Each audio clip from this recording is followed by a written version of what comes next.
Hello friends, omelette தக்காளி தொக்கு இந்த ரெசிப்பியை எப்படி ஈஸியாக செய்கிறதுன்னு ஒரு வீடியோ போட்டிருக்கேன். அதை நீங்களும் செஞ்சு சாப்பிட்டு என்ஜாய் பண்ணுங்கள். இப்போ அதுக்கு தேவையான பொருட்களை பார்க்கலாமா? 5 பெரிய வெங்காயம் பொடிசாக கட் பண்ணி வச்சுக்கணும். 5 பெரிய தக்காளி, இது ரெண்டுமே சேர்ந்தது 5 பெரிய தக்காளி, அதுமே நறுக்கி வச்சுக்கிட்டோம். எண்ணெய் தாளிக்கிறதுக்கு, உப்பு, மிளகாத்தூள், மஞ்சத்தூள், தாளிக்க கடுகு உளுத்தம் பருப்பு, கடைசியா போடுறதுக்கு மிளகுத்தூள். இது எல்லாமே நம்ம முட்டை தொக்கு செய்யறதுக்காக ரெடி பண்ணி வச்சுக்கோம். தேவையான பொருட்கள். இப்போ முட்டை தொக்கு செய்ய ஆரம்பிக்கலாம். கடாய் வச்சிருக்கோம். சூடு எண்ணெய் தான், எண்ணெய் ஊற்றலாம். கடாய் சூடாயிடுச்சு. இப்ப எண்ணெய் ஊத்துறோம்.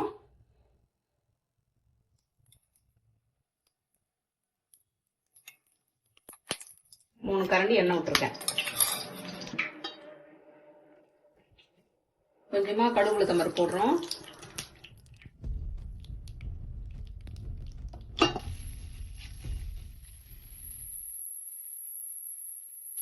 வெங்காயம்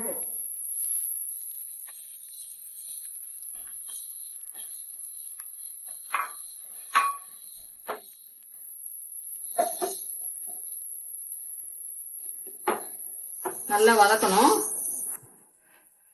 கொஞ்சம் சீக்கிரம் வதங்கிடும். ஒரு பெரட்டிட்டு கொஞ்சம் ஸ்லோ பண்ணி வச்சுக்கோங்க. வெங்காயம் வதங்கிருக்கு. இப்ப தக்காளி சேர்த்துருவோம்.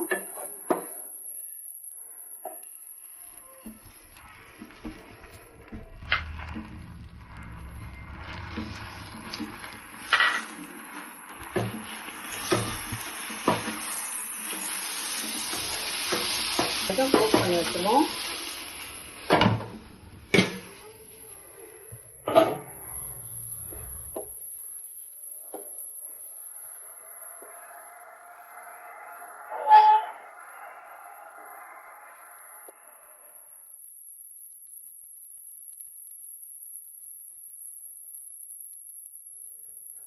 ஒன்றரை ஸ்பூன் மிளகாத்தூள்,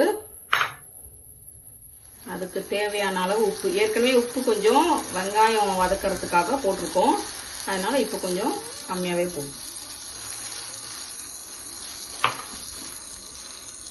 கொஞ்சமா மஞ்சள்,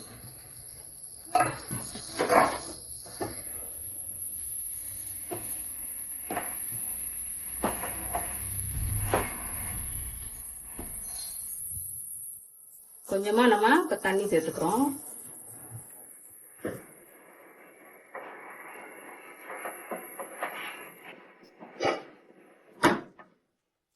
இப்ப உடைச்சு ஊத்திடலாம்.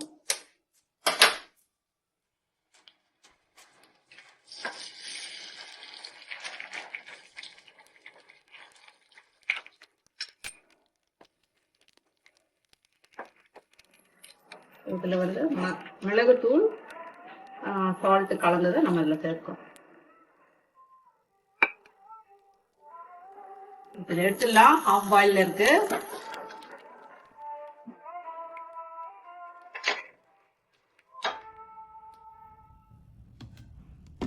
தக்காளி தொக்கு ரெடி ஆயிடுச்சு. இப்ப நம்ம செஞ்ச முட்டை ஆம்லெட் எல்லாம் அதுல போடுறோம்.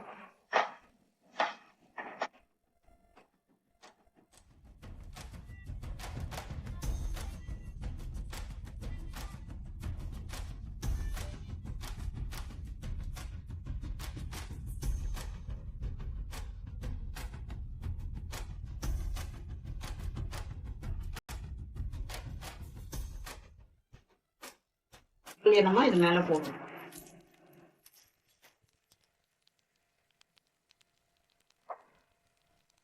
கொஞ்ச நேரம் மூடி வச்சுருவோம்.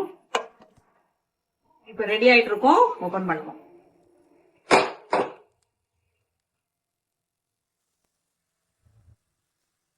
கமகமன் முட்டை ஆம்லெட் தக்காளி தொக்கு ரெடி. கடைசியா கொஞ்சம் கொத்தமல்லி போட்டு மூடிட்டு அந்த பிளேவர் உள்ளே இறங்கும். இப்போ இறக்கி வச்சிட்டோம்னா ஒரு 5 நிமிஷம் கழிச்சு சாப்பிட்றதுக்கு சூப்பரா இருக்கும்.